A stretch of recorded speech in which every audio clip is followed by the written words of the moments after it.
2250 റേഞ്ചിൽ ചന്ദേരി സിൽക്കിൽ cross stitch embroidery വരുന്ന സെറ്റാട്ടോ നമ്മൾ കാണുന്നത്. ഇതിൻ്റെ പാറ്റേൺ ഞാൻ നേരത്തെ കാണിച്ചിട്ടുണ്ട്, ഒരു വീനെക്ക് പാറ്റേൺ വരുന്നത്. ഇത് നമുക്ക് യോക്കിൽ ക്രോസ് സ്റ്റിച്ച് എംബ്രോയിഡറി വരുന്നുണ്ട്. നെറ്റ് ഫാബ്രിക് വെച്ചിട്ട് സെൻറ്ററിലോട്ട് ഡീറ്റെയിലിംഗ് കൊടുത്തിട്ടുണ്ട്.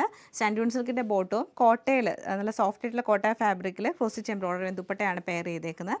Light blue, powder blue tone വരുന്നുണ്ട്, പേസ്റ്റൽ ഗ്രീൻ, ലാവൻഡർ, അതുപോലെ തന്നെ ലൈറ്റ് പീച്ച്, അങ്ങനെ ഒരു പേസ്റ്റൽ ടോണിലേക്കാണ് ഈ സെറ്റ് വരുന്നത്.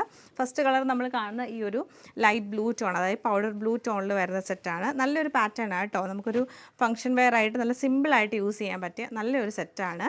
ടോപ്പിൻ്റെ പാറ്റേൺ വരുമ്പോൾ ഇങ്ങനെയാണ്. ആ യോക്ക് പോർഷനിലേക്ക് ക്രോസ് സ്റ്റിച്ച് എംബ്രോയിഡറി, നല്ല ഫൈൻ ആയിട്ടുള്ള എംബ്രോയിഡറി പാറ്റേണും ലേസും ആണ് കൊടുത്തേക്കുന്നത്. ദാമൻ ഏരിയയിലും സെയിം നെറ്റിൻ്റെ ആ ഒരു ലേസ് വരുന്നുണ്ട്. ബാക്ക് സൈഡ് പ്ലെയിൻ ആയിട്ട് വരും. ദുപ്പട്ട വരുമ്പോൾ കോട്ട ഫാബ്രിക്കിൽ തന്നെ നല്ല ക്രോസ് സ്റ്റിച്ച് എംബ്രോയിഡറി ആണ് ചെയ്തിരിക്കുന്നത്. ബോർഡർ ലൈനിലൊക്കെ ക്രോസ് സ്റ്റിച്ച് എംബ്രോയിഡറിയും ആ നെറ്റിൻ്റെ ലേസും കൊടുത്തിട്ടുണ്ട്. ബോട്ടം പ്ലെയിൻ ആയിട്ടുള്ള സാൻഡൂൺ സിൽക്കിൻ്റെ ബോട്ടം തന്നെയാണ് പെയർ ചെയ്തത്. നല്ലൊരു ലൈറ്റ് ഗ്രീൻ കളർ ടോണിലാണ് ഈ സെറ്റ് നമുക്ക് വരുന്നത്. ലൈറ്റ് ലാവൻഡർ ടോണിലേക്കാണ് ഈ സെറ്റ് നമുക്ക് വന്നേക്കുന്നത്. ലൈറ്റ് പീച്ച് കളർ ടോണാണ് ഈ സെറ്റ് നമുക്ക് വരുന്നത്.